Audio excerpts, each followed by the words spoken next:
Welcome to Golf and the Good Life, your guide to golf travel across the pond. I'm DJ Jones, he's Connor Evers, and today we are visiting a somewhat overlooked destination that definitely deserves more attention from golf travelers. But before we get there, Connor, our first groups for the year have returned from their long-awaited expeditions. What's the good word up at HMB HQ? Deej, appreciate the introduction. Can't believe it. Groups not only are traveling, but they're coming back already, which is wild to think. But everyone is enjoying their time across the pond here in kind of mid-spring, and weather has been pretty good, mid 50s, which has been nice, and groups are enjoying it. But shout out to my groups that are over in return from Allegheny Country Club, Salt Lake City Country Club, as well as Medina Country Club as well. So groups have enjoyed themselves overseas, but all good here at HQ. DJ, how about yourself? Yeah, all is good here in Florida. We have crossed over that time of year where it goes from being a nice, pleasant spring to an unbearable summer for the next several months. But it means golf all year round, so I guess I can't play or can't complain, I should say, too much about it. But before we kind of dive into today's episode, one quick bit of news to share out of St. Andrews. They've posted recently that groups traveling and playing the old course this year with a guaranteed tee time. So that's going to be anyone who is playing either on a guaranteed time through an authorized provider like Havisham and Baker, or if you manage to hit a tee time with the direct application process. All of those tee times are now going to be covered by their official photography service. They're calling it their featured group service, if you will. And this is something that has been around for authorized provider times for the last few seasons, but it's what's new this year is that they've rolled it out to include those direct application times. So basically what it means is if you're on one of those tee times, you're going to see a photographer on the first, 17th, and 18th holes. And then when your round is over, you're going to have the option to view your gallery and purchase some of those photos. Big time shout out to Kevin Kirk and the team at Recounter, whose work is absolutely incredible. And when you see these photos, you're really just going to kind of say, "Wow!" It's an awesome addition, service wise from the old course. Captures those memories in just so much better form than you can with an iPhone. You know, those candid moments and so forth.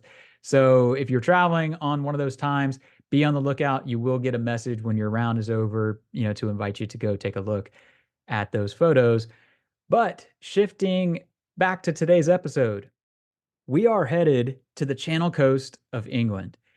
And, Connor, this has long been a somewhat overlooked destination for golf. And it's kind of puzzling as to why, because it's got a lot of great stuff going for it. I mean, you were talking three courses that have hosted the Open, one that is on the rotor right now with Royal St. George's. The other two are Prince's and Royal Cinque. And these three courses, they occupy basically one continuous stretch of linksland. And you're talking 10, 15 minutes apart at most from all of them. And Walter Hagen famously played a practice round back in the day where he played all 54 holes in essentially one long walk. That's how close these places are. And then you're right up against London, so easy access flight wise. There's some great things nearby to see. Connor, the place deserves more attention from golfers, especially from our side of the pond. You were just there within here the last few months, I believe it was. What were your impressions from the Channel Coast? Yeah, Deej, appreciate it. And it was a great little trip. As I said in the last kind of Discovery podcast, I was only there for a few days. So it was a little bit of a whirlwind of a trip, if you will. But it was good. Rented a car and was about a 2 or so hour drive, depending on traffic, out of London from the Heathrow Airport down into that area, and really enjoyed it. There's a lot of sleepy kind of English towns, which is really great and unique. And the golf, like I said, is spectacular. And as you said, DJ, all the courses are really close. And I think it's the 13th or 14th hole at Royal St. George's. You can actually see, and it goes right up against the practice facility of Prince's. So it's everything, as to TJ said, is right there.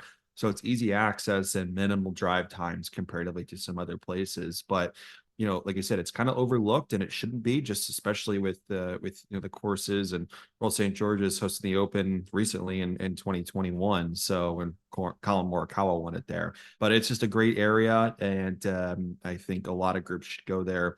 And I probably wouldn't say it's a first time trip. A lot of our groups will want to go to Southwest Ireland or what have you, St. Andrews specifically. But it's one of those places definitely want to have on your list of kind of to dos and to plays in the future.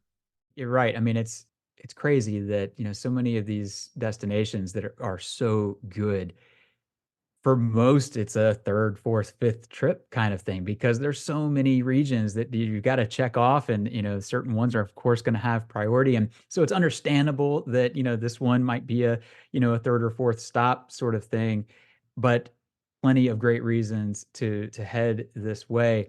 As we often do in these things, I'm going to cover the history bit. So class is in session. I will keep it as brief as possible, but basically, you start with Royal St. George's. It's commonly known as Sandwich. If you hear that tossed around here in the episode or elsewhere, they're talking about Royal St. George's, and the club goes back to 1887. It was the first club outside of Scotland to host the Open. As Connor just said, just recently hosted back in 2021, but it's held it 15 times, over the years. So long and rich history with the Open. One of the things that's perhaps known for as well is that Ian Fleming, the author, was a long-term member of the club, and he was actually voted club captain the year that he passed away, I believe it was. But he's the author for James Bond, and if you've ever seen Goldfinger or even read the books, the golf scene that takes place there was modeled after Royal St. George's. Of course, it was filmed elsewhere. It was filmed at Stoke Park, I believe. But Fleming changed the name to Royal St. Mark's to kind of keep publicity and keep his club a secret, I guess, as long as possible. But next door, like you said, we've got Prince's. Goes back to 1906. They hosted the Open in 1932. This was the place that Gene Sarazen introduced what we now know as the sand wedge to the game. There's a bunker on the ninth hole of the Himalayas course that's named after him that he actually played from during the Open Championship. But they actually have 27 holes there. After the war, they had to do some redesign to repair some damage, and they expanded it over the years to include a third nine. Mackenzie and Ebert here in recent years has done quite a bit of design work and introduced some new holes at Prince's that are absolutely great. And the old clubhouse is actually now a lodge with accommodations that you can stay at while you're in the area. It's a pretty common choice for some of our members as well. And then moving on down the coast, you've got Royal Cinque Ports, also commonly known as Deal. So we've got two courses that, kind of shed their name depending on how well you know them. But dates to 1892, hosted the Open twice, 1909 and 1920. And kind of the interesting story when it comes to Cinque Ports, well, actually, I think it's two. Number one is that the name comes from a kind of an ancient medieval term that was used for several cities along the coast that were granted trading rights by the crown. They were known as the Cinque Ports, and that's where the club got its name. But the other is that Deal was supposed to host the Open two more times. It was scheduled in 1938 and 1949, and both times storm comes through or what have you and caused some pretty extensive flooding of the course, and they had to move it up the street to Royal St. George's. And sadly, it kind of spelled the end of their time as a member of the Open Rota. But outstanding course, still serves as a qualifying venue for the Open when it comes nearby. And then last but not least is Rye Golf Club, which is a bit further afield from these other three, but it's one that's sometimes played when they're in the area. Harry Colt designed the course. He was also the club secretary. But Rye is perhaps best known as hosting the President's Putter every January. Can't imagine playing links golf in January in Southern England, but they do it. The Oxford and Cambridge Golfing Society has played it for over a century, and it's one of the cool traditions in golf. But Connor, this region kind of presents I don't want to say some challenges, but there's some things that you've definitely got to keep in mind when planning to this area. It's not like some of the others where you can just kind of say, I'm going this window of dates and this is it, because there's some stuff to work around, and that's where your expertise comes into play. Walk us through planning, what needs to be known, I should say, for planning a trip to this region.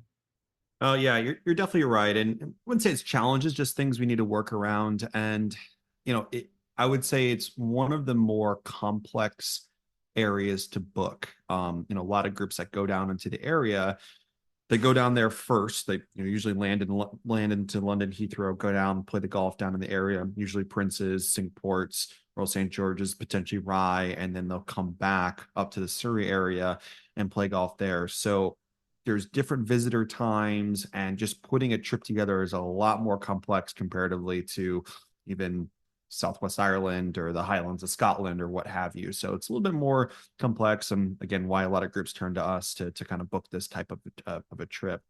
And the kind of the reason why of this is there's a lot of society bookings. So specifically more Surrey, but sometimes the other areas is they'll have some companies or what have you from London will actually essentially buy out the course for the day for a lot of the visitor time. So this happens more frequently than you'd think, and it's just more challenging to kind of book things. But again, why kind of our groups turn to us to help with this. The other kind of funny thing and unique thing is the caddy program. So they don't, each course doesn't have one. They actually share kind of the same caddies for all three courses. Prince's, Royal St. Ports, as well as Royal St. George's. So a lot of times, if you do book caddies far and out in advance and request them, you'll actually have more than likely the same caddy or same caddies, if you will, for all three of your rounds down the area. So if you've been to Bandon Dunes before, usually you've got the same, caddy, John Smith, if you will, for all 4, 5, 6 rounds of your golf at Bandon. So it's kind of the same kind of deal there, as you more than likely will have the same ones. But kind of more the planning perspective, starting with Prince's. The best one, the easier one I would say to book is Prince's, due to the fact that it is open 7 days a week, which is very nice. So you can play it on the weekends. So if you are arriving, say, on a Saturday and want to play arrival day golf, or maybe your first round of golf is on like I said, a weekend, you can play it. There is 27 holes on property, as DJ mentioned. So you've got the shore, dunes, and Himalayas courses, which is great. But usually, if you are playing an 18-hole round of golf, it's usually the shore and dunes that you'll play for your 18 round. And the Himalayas, you can also play. So it'd be great, maybe a 27-hole day if you're staying on property, or an emergency 9, or what have you. So you could play that as well, which is nice. A lot of groups may want to play just kind of a rival day golf and just get 9 in, which is great. And as EJ also mentioned, they have a lodge on property. I stayed there last fall, and again, very minimal driving time, which is really nice. And then next up is Royal Cinque Ports. This is kind of where it starts to get a little bit more complicated, if you will. And it really also depends on kind of your group size of what you book. But traditionally, Mondays and Thursdays or four-ball days, and Tuesdays and Wednesdays is 2-ball days, or for foursomes. So if sometimes we'll look in groups and say if they start with 2 golfers and they move to 4, literally the whole trip could move around just comparatively to that, for the days. So it's just one of those big factors there.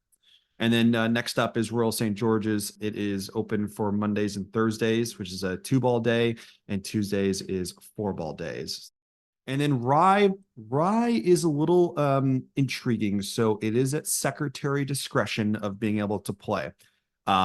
It's kind of one of those things, you kind of mention how many days you're kind of in the area or what days you could potentially play, and they'll let you know. So sometimes you could get on a weekends, you just not really know. So you just got to email and inquire within and see what happens. Foursomes is usually what happens at the club. Again, that's what we call alternate shot here. Sometimes if you are, maybe a twosome or what have you, you can play 2 balls. So regular round of golf. But usually this is after lunch. And again, it's at complete secretary discretion and or what have you have to play by. So that's kind of the golf down in the area. And usually, like I said in the kind of beginning, groups will want to go down to this area and then come back to London and play in the Surrey area. Sunday through Tuesday usually. So again, Prince's you can play on the weekends, depending on where you can play, what have you. Usually golf Monday and Tuesday, and then back up to Surrey for golf Wednesday through Friday, or what have you. So for a week-long trip, usually starting off in that area, and that's usually the best routing and what helps for groups. It's kind of the best routing, but it can all change comparatively to what's available. It sounds like a big giant jigsaw puzzle, It is. really. I mean, navigating, whether it's like you said, the society days that take over the course, but also, this course has foursomes only on this day, but you can play your own ball on that day. But by the way, it's only afternoon on this day. Like that just sounds there's a lot to keep track of. And then you definitely, like you said, that's where having an expert in the back pocket pays dividends. Another area where that applies, obviously, is the good life. And to cover some of the things that you and I have experienced during our trips to this region, as well as others within the company, lodging wise, back on our episode about our new discoveries, I don't know that I've ever heard you as excited to talk about a place as you were to talk about the pig at Bridge Place, but it sounded like you had just an incredible stay, awesome accommodations, not far from these courses. So just a awesome place to call home base for a few days. The lodge at Prince's, I mentioned earlier, comfortable accommodations right there at the course. They've got a restaurant, of course, on site as well. If you're looking to be just bang right there in the middle of the golf, Prince's is certainly a good place to do it. And then the Bell Hotel is another one in Sandwich that's a common stop for some of our members as well. Restaurant wise, the one downside to being in an area, typically on a Sunday through Tuesday, is that that's often when many restaurants are closed. There's a lot of exceptions to it. That's again where our concierge will come into play. Of course, generally your hotels and so forth are going to have, restaurants available. Again, I heard you had an awesome meal at the Pig. But then nearby to this area is Dover. You think of the White Cliffs, pretty great walk, but what's funny about the cliffs when I was there, that what kind of struck me is that it's one of those things that is better looked at from somewhere else. Meaning, like walking on the cliffs, you can kind of see the cliffs, but you don't get anywhere near the wow factor that you would get from some kind of boat tour or something that goes along, out into the channel. So look up one of those if you're headed the region. That would be my suggestion. The castle in Dover is awesome. The tunnels that they used to use during the war and so forth are really neat, and it's a cool story. Nearby is Canterbury. I thoroughly enjoyed my walk around Canterbury, and we've got a 1400-year-old cathedral. That King's Mile area right there by the cathedral is kind of the heart of town, and it's where most tourists are going to go walk around. Certainly worth your time. And then if you're really looking to kind of get different, if you will, you could take a day trip over to Calais, France, and say that you checked off two countries in one trip, I guess, if that's your thing. But this is an area that for tourists, it's you're going to be hard pressed to fill a week. Luckily, you're really only in this area for just a handful of days. And then you're moving back to Surrey, where there are other things to see. But for the few days that you're there, there's plenty to see and do off the course. But Connor, shifting back to the golf side of things, you played, if I recall correctly, you played Royal St. George's and Royal Cinque Ports. What were some of your favorite holes from the experience? Yeah, it's tough to put them favorite holes or just one from each because they're all really spectacular. But kind of start off at Cinque Ports, the third hole, which is a par five. I love this hole. One of my favorite holes overseas. It's fairly a straight par five. The ocean's directly to your right. Can't see it. Can't see actually most of the ocean at Cinque Ports. Kind of the holes play down, and you can kind of hear it from off in the distance, which is great. But again, this the third hole is fairly straight, but it's a lot of rolling fairways that goes up to the green.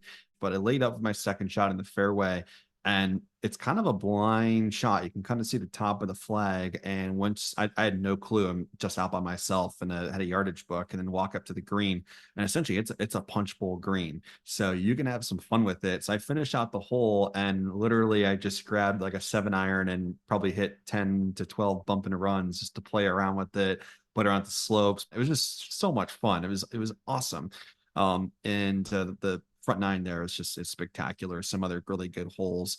And then at St. George's, very difficult to kind of say my favorite too, but I would say the fifth hole, it's a par four, really, really popular hole, and it's super difficult. You can hit drive where you really don't need it. I think I hit like a 3 wood off the tee, and you go kind of straight out. You tee off above the hole. It's pretty kind of high up where the teeing ground is comparatively to the fairway.